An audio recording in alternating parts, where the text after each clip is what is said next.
ప్రజ్ఞాపూర్ చూస్తున్నాము, అక్కడ కొంత ఉద్రిక్త వాతావరణం కనపడుతుంది. గెలిచిన అభ్యర్థులు తాము ర్యాలీలు తీస్తూ ఉన్నారు, సంబరాలు చేసుకుంటూ ఉన్నారు. ఓడిన అభ్యర్థుల ఇంటి దగ్గర బీఆర్ఎస్ శ్రేణులు కొంతవరకు హంగామా సృష్టించే ప్రయత్నం చేశారు. వారిని కాంగ్రెస్ నాయకులు అడ్డుకునే ప్రయత్నం చేశారు. దీంతో ఇరు వర్గాల మధ్య కూడా ఘర్షణ వాతావరణం కనపడుతోంది. పరస్పరం ఇటు బీఆర్ఎస్ ఇటు కాంగ్రెస్ కార్యకర్తలు కొట్టుకున్న దృశ్యాలను కూడా మనం చూస్తున్నాం. గజ్వేల్ పోలీస్ స్టేషన్లో పరస్పరం కూడా ఫిర్యాదు చేసుకున్నాయి రెండు పార్టీల నేతలు.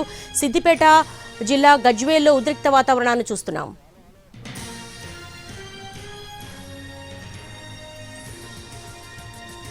సిద్దిపేట జిల్లా గజ్వేల్లో ఉద్రిక్తత చోటు చేసుకుంది. గజ్వేల్ ప్రజ్ఞాపూర్ టెన్షన్ వాతావరణం నెలకొంది. మున్సిపల్ ఎన్నికల్లో బీఆర్ఎస్ అభ్యర్థి మమత గెలుపొందడంతో ఆమె భర్త ర్యాలీ తీశారు. ఓడిన కాంగ్రెస్ అభ్యర్థి ఇంటి దగ్గర బీఆర్ఎస్ నాయకులు నినాదాలు చేశారు. ఈ క్రమంలోనే కాంగ్రెస్ నాయకులు అడ్డు తగిలారు. మాట పెరిగింది. ఇరు వర్గాల మధ్య గొడవ జరిగింది. రెండు వర్గాలు కొట్టుకున్నాయి. ఆ తర్వాత గజ్వేల్ పోలీస్ స్టేషన్లో పరస్పరం ఫిర్యాదు చేసుకున్నాయి.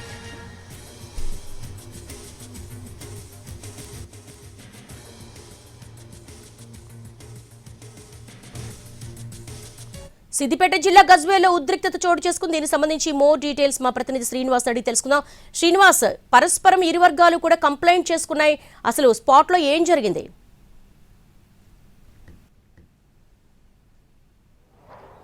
దేవి, మున్సిపల్ ఎన్నికల కౌంటింగ్ అయితే కొనసాగుతుంది. అయితే సిద్దిపేట జిల్లా గజ్వేల్ మున్సిపాలిటీలో మొత్తం 20 వార్డులు ఉన్నాయి. 20 వార్డుల్లో వార్డుల వారీగా కాసేపటి క్రితం నుంచే 3 రౌండ్ల ద్వారా ఓట్ల లెక్కించినటువంటి అధికారులు ఫలితాలను అయితే వెల్లడిస్తున్నారు. అయితే రెండో వార్డులో బీఆర్ఎస్ అభ్యర్థి మమత అనే మహిళ గెలుపొందడంతో ఆమె భర్త ర్యాలీగా తన ఇంటి నుంచి ర్యాలీగా బయటికి వెళ్లారు. అయితే బయటికి వెళ్ళినటువంటి సందర్భంలో పక్కనే కాంగ్రెస్ పార్టీ, అంటే అదే వార్డులో కాంగ్రెస్ పార్టీ నుంచి పోటీ చేసి ఓడిపోయినటువంటి అభ్యర్థి ఇల్లు కూడా ఆ పక్కనే ఉండడంతో మాత్రం అక్కడికి ఆ అభ్యర్థి ఇంటి దగ్గరికి రాగానే ఒక్కసారిగా కూడా బీఆర్ఎస్ నాయకులు కావచ్చు, కార్యకర్తలంతా కూడా బైక్ల హారన్లతో అలాగే అక్కడ జోరుగా బీఆర్ఎస్ పార్టీకి అనుకూలంగా నినాదాలు చేయడంతో మాత్రం ఆ ఓడిపోయినటువంటి అభ్యర్థి మాత్రం తన అనుచరులతో బీఆర్ఎస్ అభ్యర్థి ఎవరైతే గెలుపొందినటువంటి మహిళ ఉందో అతని భర్తతో మాత్రం అక్కడ వాగ్వాదానికి దిగారు. వాగ్వాదానికి దిగుతున్నటువంటి క్రమంలో ఇరు వర్గాల మధ్య మాట పెరిగింది. మాట పెరగడంతో ఇరు వర్గాల మధ్య ఘర్షణ వాతావరణం చోటు చేసుకోవడంతో మాత్రం ఒక్కసారిగా ఒకరిపై ఒకరు నెట్టేసుకున్నారు. ఆ తర్వాత ఇద్దరు ఇరు వర్గాలపై దాడి చేసుకోవడంతో మాత్రం వారు వెంటనే అక్కడ సమాచారం అందుకున్నటువంటి పోలీసులు మాత్రం అక్కడ ఘటనా స్థలానికి వచ్చి ఇరు వర్గాలను కూడా చెదరగొట్టే ప్రయత్నం చేశారు. ఆ చెదరగొట్టిన తర్వాత ఇటు కాంగ్రెస్ పార్టీ అభ్యర్థి ఏమో బీఆర్ఎస్ పార్టీ భర్త ఎవరైతే రెండో వార్డు నుంచి గెలిచినటువంటి మమత భర్త ఉన్నారో అతను కావాలనే ఇంటి దగ్గరకు వచ్చి న్యూసెన్స్ చేశాడని చెప్పి పోలీసులకు ఫిర్యాదు చేశారు. ఆ తర్వాత బీఆర్ఎస్ పార్టీ నుంచి గెలిచినటువంటి మమత భర్త కూడా కాంగ్రెస్ పార్టీ అభ్యర్థి ఓడిపోయినందుకే కక్షగట్టి తనపై దాడి చేశాడని చెప్పి ఇలా ఒకరిపై ఒకరు ఫిర్యాదు చేసుకోవడంతో మాత్రం పోలీసులు ఇద్దరు నుంచి కంప్లైంట్ తీసుకొని విచారణ అయితే చేస్తా ఉన్నారు. ఇంకా అక్కడ కౌంటింగ్ కూడా కొనసాగుతుంది. ఇంకా గజ్వేల్ మున్సిపాలిటీలో 20 వార్డులో ఇప్పుడిప్పుడే ఫలితాలు వస్తున్నాయి. ఫలితాలు కూడా చాలా ఆలస్యంగా వస్తున్నటువంటి క్రమంలో ఇటు విజయోత్సవ ర్యాలీ చేయడంతో మాత్రం ఇటు ఈ ఘటనకైతే దారితీసింది. మరోవైపు సంగారెడ్డి జిల్లా ఇస్నాపూర్లోనూ తీవ్ర ఉద్రిక్తత పరిస్థితులు అయితే నెలకొన్నాయి. అక్కడ ఎవరికి కూడా ఇస్నాపూర్ మున్సిపాలిటీలో మొత్తం 26 వార్డులు ఉంటే 26 వార్డుల్లో 10 ఇటు కాంగ్రెస్ పార్టీ, 12 బీఆర్ఎస్ పార్టీ, 4 స్వతంత్ర అభ్యర్థులు గెలిచారు. దీంతో ఎవరికి కూడా అక్కడ మ్యాజిక్ ఫిగర్ రాలేదు. మ్యాజిక్ ఫిగర్ రాకపోవడంతో ఎవరైతే స్వతంత్ర అభ్యర్థులుగా గెలిచినటువంటి 4 అభ్యర్థులు ఎవరైతే ఉన్నారో వారిని క్యాంపులకు తీసుకెళ్తే గనక ఆ మద్దతుతో మాత్రం ఇటు కాంగ్రెస్ పార్టీ మున్సిపల్ చైర్మన్ పీఠాన్ని కైవసం చేసుకునే అవకాశం ఉంది. ఇటు బీఆర్ఎస్ పార్టీ కూడా మున్సిపల్ చైర్మన్ పీఠాన్ని కైవసం చేసుకునే అవకాశం ఉంది. దీంతో వారంతా కూడా తమ కార్లలో అక్కడికి ఇస్నాపూర్ కౌంటింగ్ కేంద్రం వద్దకు చేరుకున్నారు భారీగా.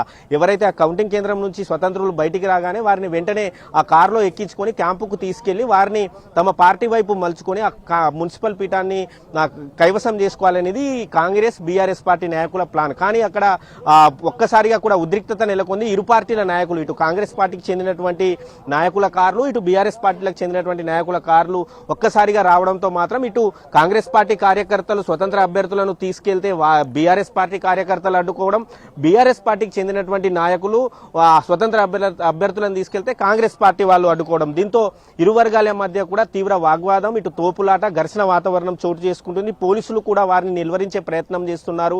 స్వల్పమైనటువంటి లాఠీ చార్జ్ కూడా వారిని చెదరగొట్టేందుకు లాఠీలకు కూడా పనిచెప్పాల్సి వచ్చింది. అయినా కూడా అక్కడ పరిస్థితి అయితే ప్రస్తుతం అదుపులోకి రావడం లేదు. రోప్తో వాటిని కంట్రోల్ చేసే ప్రయత్నం చేస్తున్నా కూడా అక్కడ మాత్రం ఇటు కాంగ్రెస్ పార్టీ కార్యకర్తలు కావచ్చు, అలాగే బీఆర్ఎస్ పార్టీ కార్యకర్తలు మాత్రం మాట వినడం లేదు. ఎందుకంటే మున్సిపల్ చైర్మన్ పీఠాన్ని కైవసం చేసుకోవాలంటే కనీసం అక్కడ మ్యాజిక్ ఫిగర్ దాటాల్సి ఉంటుంది. ఇస్నాపూర్లో మొత్తం 26 వార్డులు ఉంటే అక్కడ 14 సీట్లు దక్కించుకున్న వారికే ఆ ఇస్నాపూర్ మున్సిపల్ చైర్మన్ పీఠం దక్కుతుంది. దీంతో మాత్రం దీన్ని ఇరు పార్టీలు సీరియస్ గా తీసుకున్నాయి.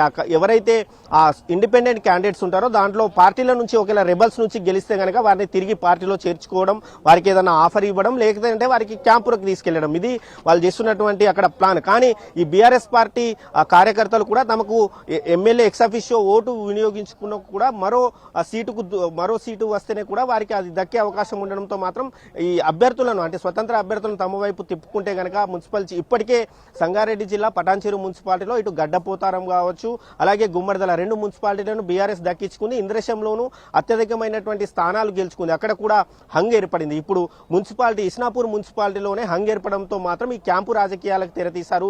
ఆ క్యాంపులకు తరలించే యత్నంలో మాత్రం ఇటు కాంగ్రెస్ నాయకులు అలాగే బీఆర్ఎస్ నాయకుల మధ్య మాత్రం ఇటు ఘర్షణ వాతావరణాలు అయితే చోటు చేసుకుంటున్నాయి. అలాగే చాలా చోట్ల కూడా ఈసారి మున్సిపల్ ఫలితాలు అసలు అన్ని పార్టీలకు, ప్రధాన పార్టీలన్నిటికీ కూడా ఒక షాక్ అనే చెప్పొచ్చు. ఏ పార్టీకి కూడా ఇటు ఓటర్లు స్పష్టమైనటువంటి మెజారిటీ అయితే ఇవ్వకపోవడంతో మాత్రం ఇటు కాంగ్రెస్ ఆయా పార్టీలకు చెందినటువంటి నాయకులు, అభ్యర్థులు అలాగే రాజకీయ నేతలంతా కూడా గందరగోళంలో పడ్డటువంటి పరిస్థితి అయితే మనకు కనిపిస్తుంది. దేవి, హైపర్ సెన్సిటివ్ కౌంటింగ్ కేంద్రాలు ఉన్నాయి, వాటి పట్ల కొంత హై సెక్యూరిటీ అనేది ఏర్పాటు చేశారు. ఎందుకు కొట్టుకునేంత వరకు వచ్చే చివరి ఫలితం వచ్చేసరికి ఇంకా ఆవేశాలు పెరిగే అవకాశం ఉంది కదా, ఎలా ఉంది సెక్యూరిటీ?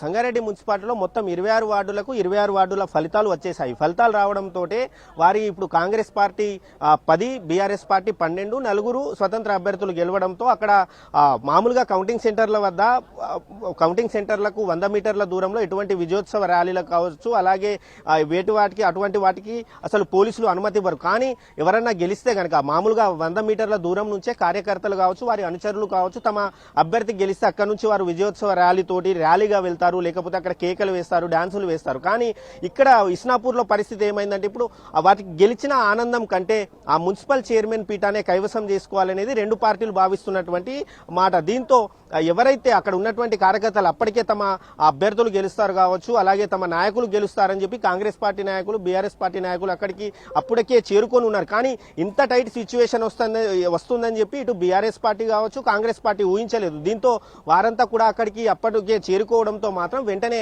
తమ వాహనాలను తెప్పించి స్వతంత్ర అభ్యర్థులను తమ వైపు మలుచుకునే ప్రయత్నం, స్వతంత్ర అభ్యర్థులు కౌంటింగ్ సెంటర్ నుంచి బయటికి వస్తే చాలు తమను ఎలాగైనా కూడా ఎత్తుకెళ్లి ఒకానొక దశలో కిడ్నాప్ చేసే ప్రయత్నానికి కూడా ఇటు పార్టీల నాయకులు వెనుకాడారు. ఎందుకంటే ఖచ్చితంగా తమకి మున్సిపల్ చైర్మన్ పీఠం దక్కించుకోవాలంటే కనుక ఏదో ఒక ప్లాన్ వేయాల్సింది. అటువంటి సందర్భంలోనే వారిని మచ్చిక చేసుకోవడానికి కావచ్చు, అలాగే ఇటు స్వతంత్ర అభ్యర్థులకు ఏమన్నా ఆఫర్ ఇచ్చి వారిని తమ వైపు తిప్పుకోవడానికి ప్రయత్నాలు చేస్తున్నటువంటి క్రమంలో కాంగ్రెస్ పార్టీ నాయకులు అక్కడ భారీగా ఉన్నారు, బీఆర్ఎస్ పార్టీ రెండు పార్టీల నాయకులు అక్కడ భారీగా ఉండడంతో మాత్రమే ఈ పరిస్థితి ఏర్పడింది. వారిని నిలువరించే ప్రయత్నాలు పోలీసులు అయితే ప్రస్తుతం చేస్తా ఉన్నారు. కానీ స్వతంత్ర అభ్యర్థులు బయటికి వచ్చాక వారిని ఇంటికి వెళ్లే ప్రసక్తి కూడా అక్కడ కనిపించలేదు. వారు ఇంటికి వెళ్ళినా కూడా వారిని అడ్డుకుంటున్నారు. ఖచ్చితంగా తమ కార్లు ఎక్కాలి, తమకి ఆఫర్లు ఇస్తామని చెప్పి ఇటు వారిని ప్రలోభాలకు గురి చేస్తున్నటువంటి పరిస్థితి అయితే అక్కడ కనిపిస్తుంది. నెలని శ్రీనివాస్, సంగారెడ్డి జిల్లా ఇస్నాపూర్ అలాగే ప్రజ్ఞాపూర్, గజ్వేల్లో కూడా ఉద్రిక్త వాతావరణాన్ని చూస్తూ ఉన్నాము. ఎక్కడికక్కడ క్యాంపులకు తరలించే ప్రయత్నం చేస్తూ ఉన్నారు. గెలిచిన అభ్యర్థులు ర్యాలీలు తీస్తూ ఉన్నారు. మ్యాజిక్ ఫిగర్ కోసం 2 సీట్ల దూరంలో బీఆర్ఎస్, 4 సీట్ల దూరంలో కాంగ్రెస్ ఉంది. కౌంటింగ్ సెంటర్ వద్ద పోటాపోటీగా నినాదాలు చేస్తున్న సందర్భాన్ని చూస్తున్నాము. స్వతంత్ర అభ్యర్థుల్ని క్యాంపులకు తరలించేందుకు ఇరు పార్టీలు కూడా ప్రయత్నం చేస్తూ ఉన్నాయి. ప్రస్తుతం సంగారెడ్డి జిల్లా ఇస్నాపూర్లో అలాగే గజ్వేల్, ప్రజ్ఞాపూర్లో ఒక టెన్షన్ వాతావరణం అయితే నెలకొంది. గెలిచిన అభ్యర్థులు కౌంటింగ్ కేంద్రాల నుంచి పెద్ద ఎత్తున ర్యాలీ తీస్తున్నారు, పెద్ద ఎత్తున నినాదాలు చేస్తూ ఉన్నారు. అలాగే ఓడిపోయిన అభ్యర్థుల ఇళ్ల ముందు కూడా హంగామా చేయడంతో కొంత ఉద్రిక్త వాతావరణం నెలకొంది. ముఖ్యంగా ఇటు గజ్వేల్, ప్రజ్ఞాపూర్ దగ్గర అయితే ఓడిపోయిన కాంగ్రెస్ అభ్యర్థి ఇంటి దగ్గరికి వెళ్లి హంగామా చేశారు. దీంతో అక్కడ ఇరు వర్గాలు, ఇటు కాంగ్రెస్ ఇటు బీఆర్ఎస్ కార్యకర్తలు కొట్టుకున్నారు. ఇరు వర్గాలు కూడా పోలీసులకు ఫిర్యాదు చేసుకున్నారు. సంగారెడ్డి జిల్లా ఇస్నాపూర్లో కూడా సేమ్ సీన్ రిపీట్ అవుతూ ఉంది. గెలిచిన అభ్యర్థులు ర్యాలీలు తీస్తున్నారు. ఓడిన అభ్యర్థుల ఇళ్ల ముందు వాళ్ళు హంగామా సృష్టిస్తున్నారు. దీంతో వీళ్ళు బాహాబాహికి దిగి ఒకరికొకరు కూడా కొట్టుకునే ప్రయత్నం జరుగుతూ ఉంది. మ్యాజిక్ ఫిగర్ కోసం ఇటు బీఆర్ఎస్ ఇటు కాంగ్రెస్ కూడా పోటాపోటీగా సిద్ధమవుతున్నారు. అలాగే హంగ్ వచ్చిన చోట ఇటు అభ్యర్థుల్ని, ఇండిపెండెంట్గా గెలిచిన అభ్యర్థుల్ని క్యాంపులకు తరలిస్తూ ఉన్నారు. భారీగా పోలీసులను మోహరించారు. ముఖ్యంగా ఇటు మున్సిపాలిటీల కౌంటింగ్ సెంటర్ల వద్ద పెద్ద ఎత్తున సెక్యూరిటీని కూడా ఏర్పాటు చేశారు. హైపర్ సెన్సిటివ్ జోన్స్ ముందుగా ఐడెంటిఫై చేశారు. హై సెక్యూరిటీగా అక్కడ పెద్ద ఎత్తున పోలీసులు మోహరించినప్పటికీ కూడా గెలిచిన అభ్యర్థులు ఒకేసారి మూకమ్మడిగా ర్యాలీ తీయటము, అలాగే ఓడిపోయిన అభ్యర్థుల ఇళ్లకు వెళ్లడంతో ఒకరికొకరు కవ్వింపు చర్యలతో బాహాబాహికి దిగుతున్న సందర్భాలను అయితే మనం ఇంటి స్క్రీన్ మీద చూస్తున్నాము. స్వతంత్ర అభ్యర్థులను కౌంటింగ్ సెంటర్ నుంచి క్యాంపులకు తరలించేందుకు ఇటు ప్రధాన పార్టీలు బీఆర్ఎస్ కావచ్చు, కాంగ్రెస్ కావచ్చు ప్రయత్నాలు చేస్తూ ఉన్నారు. మున్సిపల్ పీఠం కోసం ఇటు కాంగ్రెస్ బీఆర్ఎస్ పార్టీలకు మ్యాజిక్ ఫిగర్ చేరువు కాలేదు. దీంతో ఎక్కడికక్కడ ఒక టెన్షన్ వాతావరణం అయితే కనపడుతూ ఉంది. ఇంకా మ్యాజిక్ ఫిగర్కు చేరుకునేందుకు ఇరు పార్టీలు కూడా తీవ్రమైన ప్రయత్నాలు చేస్తున్నారు. ఇండిపెండెంట్స్ని కౌంటింగ్ సెంటర్స్ నుంచే వాళ్ళని క్యాంపు కార్యాలయానికి తీసుకెళ్తున్నటువంటి సందర్భాన్ని మనం చూస్తూ ఉన్నాం. తెలంగాణ మొత్తం కార్పొరేషన్ డివిజన్స్ చూస్తే కనుక కాంగ్రెస్ 145, బీఆర్ఎస్ 42, బీజేపీ 44, అదర్స్ 49. మొత్తంగా చూస్తున్నాము కాంగ్రెస్ హవా కనపడుతూ ఉంది. చెప్పినట్టుగానే అధికార పార్టీకి కొంతవరకు కూడా అనుకూలమైనటువంటి వాతావరణం ఉంటుంది. సహజంగానే పట్టణ ఓటర్ కొంత వివేకంతో ఆలోచిస్తారు. ఏ పార్టీ అధికారంలో ఉంటుందో ఆ పార్టీకి కనుక ఓటేస్తే కొంత అభివృద్ధి అనేది జరుగుతుంది, మౌలిక సదుపాయాల కల్పన అనేది జరుగుతుంది. ఆ కాన్ఫిడెన్స్తోనే కాంగ్రెస్కు కొంతవరకు కూడా పట్టణ ఓటర్ పట్టం కట్టారని అనుకోవచ్చు. విజయం దిశగా దూసుకెళ్తోంది, ఆధిక్యం దిశగా దూసుకెళ్తోంది. ఇటు సంగారెడ్డి జిల్లా ఇస్నాపూర్లో ఒక ఉద్రిక్త వాతావరణాన్ని అయితే చూస్తున్నాం. కొన్ని చోట్ల గెలిచిన అభ్యర్థులు ఓడిన అభ్యర్థుల ఇంటి ముందుకు వెళ్లి హంగామా సృష్టిస్తున్నారు. దీంతో ఇరు వర్గాలు బాహాబాహికి దిగుతున్న సందర్భం కనపడుతుంది. కొంత కాంగ్రెస్ వ్యతిరేక ఓటు చీలడం కూడా కాంగ్రెస్ గెలుపునకు దోహదం చేసిందని అనుకోవచ్చు, ఆధిక్యానికి దోహదం చేసిందని అనుకోవచ్చు. ఎందుకంటే కొంతవరకు ముస్లిం మైనారిటీ ఓట్లు గంపగుత్తగా కాంగ్రెస్కు పోలరైజ్ అయ్యే అవకాశాలు ఖచ్చితంగా కొన్ని మున్సిపాలిటీలో కనపడుతూ ఉంది. ఇటు సంగారెడ్డి జిల్లా ఇస్నాపూర్లో దృశ్యాలు మనం చూస్తున్నాం ఎన్టీవీ స్క్రీన్ మీద. బాహాబాహికి దిగుతున్నారు, గెలిచిన అభ్యర్థులు సంబరాలు చేస్తున్నారు, నినాదాలు చేస్తున్నారు, ఓడిన వాళ్ళ ఇంటి ముందుకు వెళ్ళి హంగామా చేస్తున్నారు. దీంతో ఎవరికి వాళ్ళు కొంత ఆవేశాలకు లోనవుతున్నారు, బాహాబాహికి దిగుతున్నారు.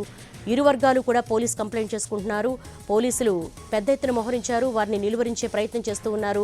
కౌంటింగ్కి ఎలాంటి ఇబ్బంది కలగకుండా చెదురుముదురు ఘటనలు మినహా కొంత ప్రశాంతంగా అయితే తెలంగాణ మున్సిపల్ ఎలక్షన్స్ కౌంటింగ్ కేంద్రాల వద్ద కొంత ప్రశాంత వాతావరణాన్ని కల్పించేందుకు పెద్ద ఎత్తున ప్రయత్నాలు అయితే జరుగుతున్నాయి. మొత్తంగా మనం చూస్తున్నాము స్వతంత్ర అభ్యర్థుల్ని బుజ్జగించే ప్రయత్నం చేస్తున్నాయి ఇరు పార్టీలు కూడా. ఎందుకంటే మ్యాజిక్ ఫిగర్కి చేరువు కాలేదు. మ్యాజిక్ ఫిగర్ కోసం స్వతంత్ర అభ్యర్థులపై ఇటు కాంగ్రెస్ కావచ్చు, ఇటు బీఆర్ఎస్ కావచ్చు, ఈ రెండూ కూడా పెద్ద ఎత్తున బుజ్జగింపు కార్యక్రమాలు చేస్తూ ఉన్నాయి. క్యాంపులకు తరలించే ప్రయత్నం చేస్తూ ఉన్నారు. ఇక్కడ పెద్ద టాస్క్ ఏంటంటే హంగొచ్చినటువంటి మున్సిపాలిటీల్లో కొంతవరకు ఇరు పార్టీలు చాలా కత్తి మీద సాము. ముఖ్యంగా మున్సిపల్ పీఠాన్ని తగ్గించుకోవాలంటే ఇటు కాంగ్రెస్ కూడా మ్యాజిక్ ఫిగర్కి 4 దూరంలో ఉంది, 4 స్థానాల్లో దూరంలో ఉంది. దీంతో ఇటు బీఆర్ఎస్ కావచ్చు, ఇటు కాంగ్రెస్ కావచ్చు పెద్ద ఎత్తున క్యాంపు రాజకీయాలకైతే దిగుతున్నాయి, బుజ్జగించే ప్రయత్నం చేస్తున్నటువంటి సందర్భాన్ని చూస్తున్నాము. ఓ పక్క సంగారెడ్డి జిల్లా కావచ్చు, ప్రజ్ఞాపూర్ కావచ్చు, గజ్వేల్ కావచ్చు కొన్ని చోట్ల కౌంటింగ్ కేంద్రాల వద్ద కొంత ఉద్రిక్త వాతావరణం అయితే కనపడుతోంది. స్వతంత్ర అభ్యర్థుల్ని కౌంటింగ్ సెంటర్ నుంచే ఇటు క్యాంపు ఆఫీసులకు తరలిస్తున్నటువంటి సందర్భం కనపడుతోంది. ముఖ్యంగా కాంగ్రెస్కు కొంతవరకు కూడా ఆధిక్యం మనకు చూస్తూ ఉన్నాము. కాంగ్రెస్ అనుకున్నట్టుగానే 90 స్థానాల్లో దూసుకుపోతూ ఉంది. ఇటు పీఠాన్ని చేజిక్కించుకోవాలంటే మ్యాజిక్ ఫిగర్కు చేరువు కావాలి.